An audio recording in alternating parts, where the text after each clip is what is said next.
Bonjour à tous et bienvenue dans Leader du 21e siècle, le podcast qui a vocation à vous aider à avoir un impact positif, précieux dans le monde et particulièrement dans cette nouvelle ère du 21e siècle.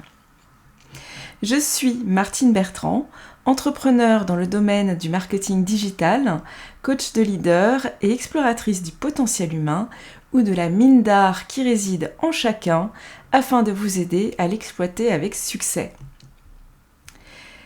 Mon parcours très brièvement.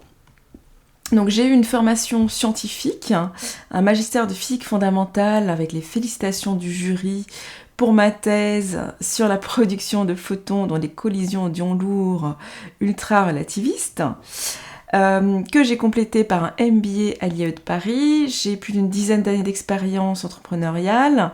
Je suis présidente fondatrice de l'agence Mine d'art, facilitatrice de bonheur. J'ai créé la plateforme de découverte locale stouring.com. J'organise un week-end de jeûne en groupe par mois via jeûneur.fr et je me forme de façon continue auprès des plus grands experts de marketing digital et de coach en développement personnel. Et dans ce podcast, j'aimerais partager avec vous la clé numéro 1 pour motiver vos troupes et atteindre vos objectifs. Nous verrons ensemble 3 tactiques que vous pourrez mettre en œuvre dès aujourd'hui pour actionner cette clé avec à chaque fois 3 exemples d'application de ces tactiques très concrets. Alors, c'est parti!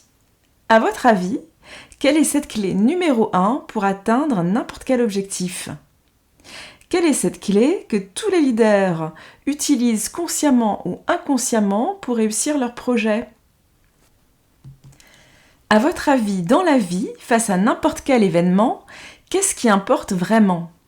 Qu'est-ce qui fait qu'un événement neutre en soi apparaît comme un succès ou un échec ? Eh bien, c'est notre attitude, bien sûr. En effet, les étudiants qui ont la bonne attitude en classe obtiennent généralement de meilleures notes. Les vendeurs qui adoptent une attitude juste dépassent souvent leurs objectifs de vente. Dans un couple, la bonne attitude permet d'avoir un mariage réussi. Bref, les bonnes attitudes nous rendent efficaces dans nos relations avec autrui, nous permettent d'être reconnus comme un leader et nous font jouer gagnant dans toutes les situations. Mais alors, quelle est donc la bonne attitude ? En réalité, il n'y en a pas qu'une, mais plusieurs. Je vais vous présenter les 3 plus importantes qui serviront à votre avantage dans toutes les situations. Je vous laisse y réfléchir quelques instants. 3, 2, 1, vous êtes prêts ? Alors, la plus importante des bonnes attitudes, c'est l'enthousiasme.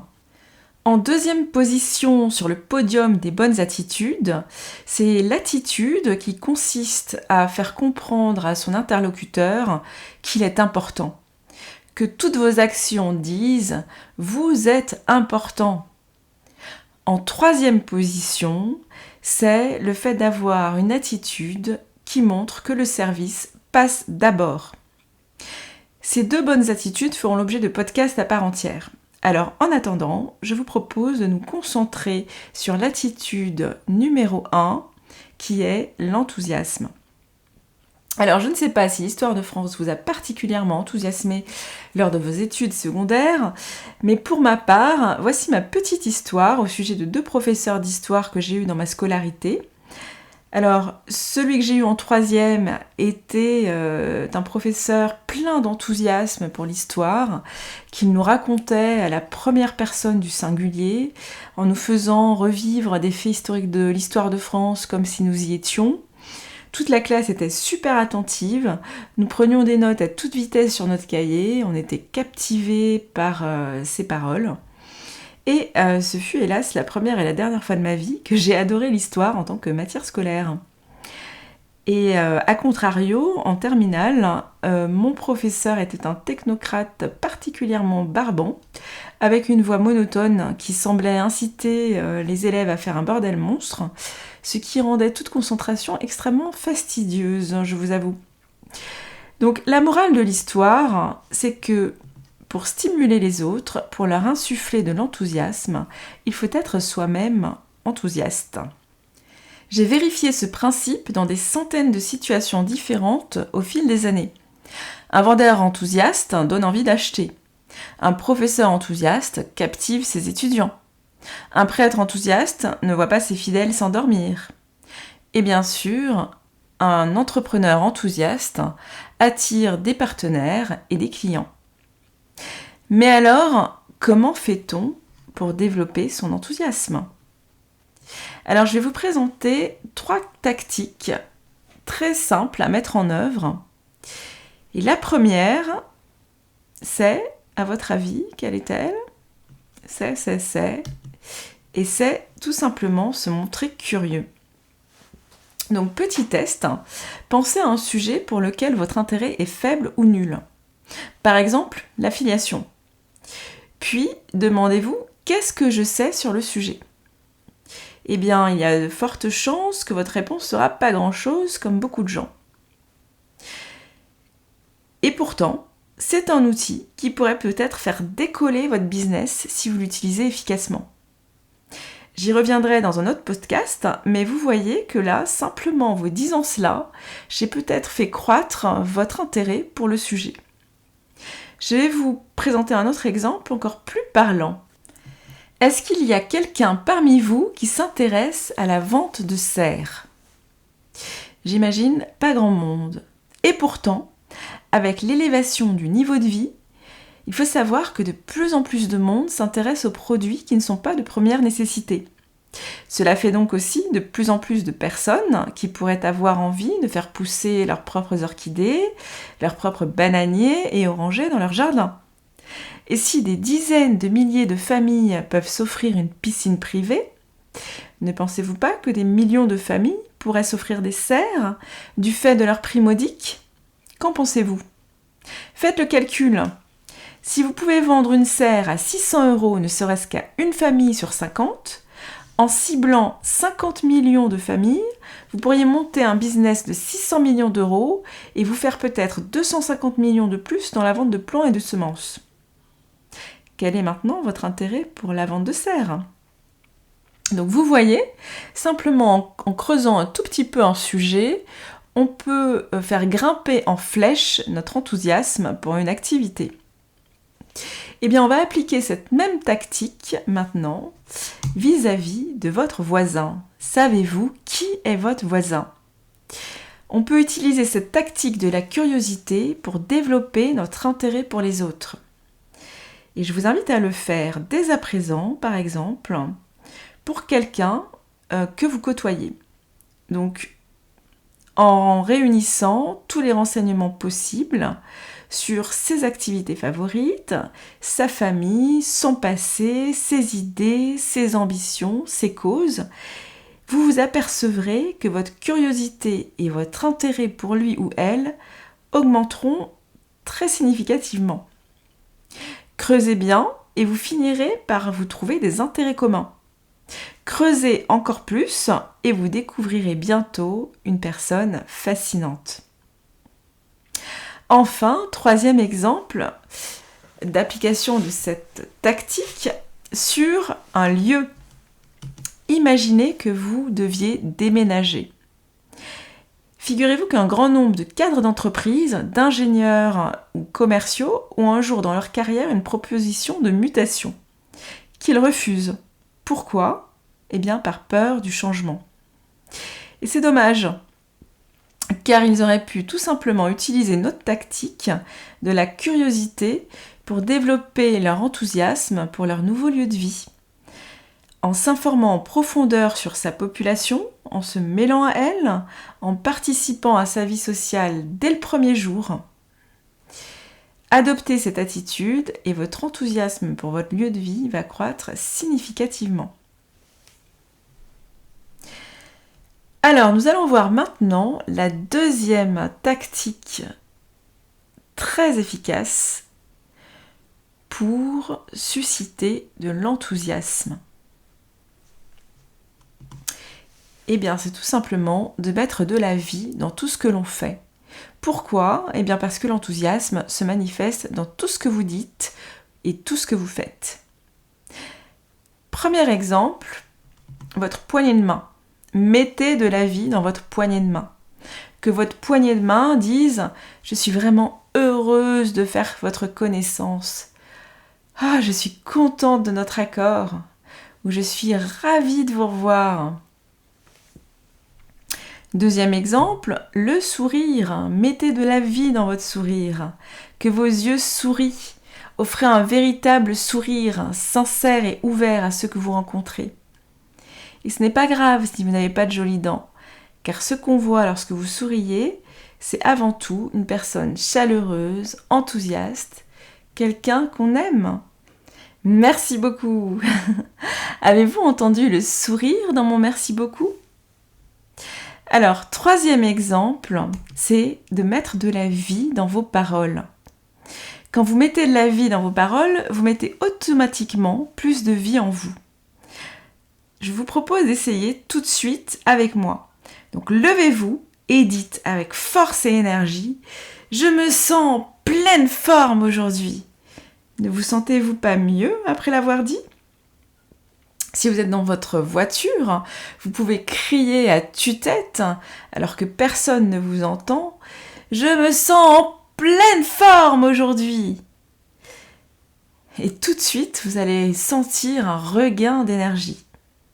Donc soyez intensément vivant. Assurez-vous que toutes vos paroles et toutes vos actions fassent dire aux autres « Cette personne est pleine de vie, elle va de l'avant, elle est sincère ».